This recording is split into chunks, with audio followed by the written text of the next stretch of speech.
कि चाकू और तलवार के दौर में, त्रिशूल बांटने के दौर में मैं आपसे गुजारिश करने आया हूं कि पुरखों ने बड़ी मुश्किल से हाथ से कुदाल फावड़ा छीन करके, श्रम करने वाले हाथों को उनमें से हथियार निकाल करके कलम और किताब पकड़ाई थी, और इन जालिमों ने नई शिक्षा नीति के नाम पर कलम और किताब को बेच दिया है।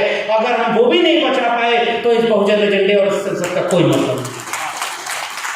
तो पहली बात संसाधनों की मैंने की, दूसरी बात शिक्षा की, और यह शिक्षा बिक गई है।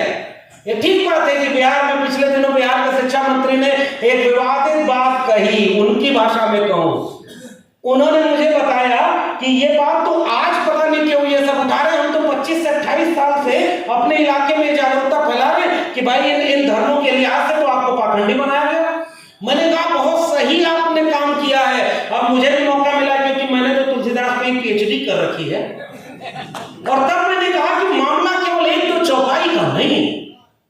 और आज लोग कहेंगे कि ये चौपाई की बात ये सांस्कृतिक विमर्श है। जहां से मैंने बात शुरू की, जाति के नाम पर गालियां बनाने वाले लोग अपने ग्रंथों में क्या लिख रहे हैं, उन जातियों का नाम लिख रहे हैं, जेबर नादन तेली कुमारा सपच के रात कोल कलवारा, सकल ताड़ना के अधिकारी। हमारे यहाँ तो उत्तर प्रदेश में एक बाबा मुख्यमंत्री, वो कह रहे हैं ताड़ना का अर्थ शिक्षा देना, जबकि खुद वो अच्छे से ताड़ित नहीं हुए हैं क्योंकि उन्होंने तो संन्यास ले लिया था।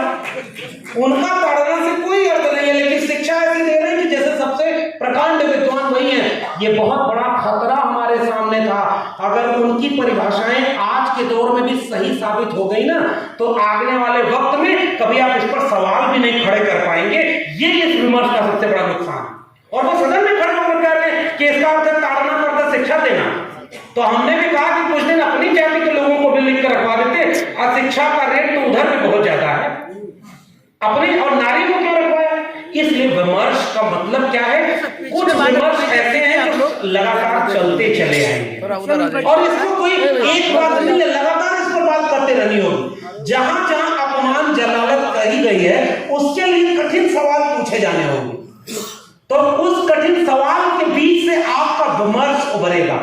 जब पसमानदा आंदोलन के लोगों से मैं पहली बार वाकिफ हुआ और उस नारे को पढ़ा, अली अनवर साहब और हमारे तमाम मित्र खालिद अली अंसारी और तमाम लोग, उन्होंने लिटरेचर मुहैया कराया, दलित पिछड़ा एक समान हिंदू हो या मुसलमान, इससे बड़ा सांप्रदायिकता की काट और कहां होगी। इसलिए मैं इस बात का समर्थन करता हूं। अन्याय अत्याचार तो बियॉन्ड द रिलीजन है, और वहां पर आकर के, और अभी जब ये सांप्रदायिकता की बात कर रहे थे, उन्हीं खालिद अली अंसारी ने एक आर्टिकल मुझे भेजा था कि सांप्रदायिकता में लिंचिंग के शिकार 300 लोगों में से सारे के सारे लोग पसमानदा तबके के थे।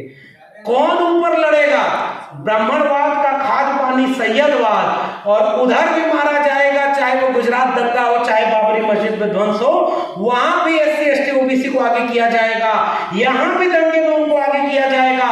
इधर भी मारने और मरने वाले यही, उधर भी मारने और मरने वाले वही, और दोनों तरफ के थोड़े से लोग अपने बच्चों को ऑक्सफोर्ड कैम्ब्रिज भेज देंगे पढ़ने के लिए, या तो उनको कोल कदान और व्यापारी बना देंगे, और या तो अमित शाह के बेटे की तरह जय शाह बना देंगे कि करोड़ों करोड़ रुपया कमा के बिना बैट बॉल हाथ में पकड़े BCCI का चेयरमैन बन जाएगा। हमारे आपके बच्चे दंगे में मारे जाएंगे। इसलिए तीसरी सबसे महत्वपूर्ण बात, बहुजन संसद पूरे देश में इसलिए चलाना जरूरी है कि धर्म के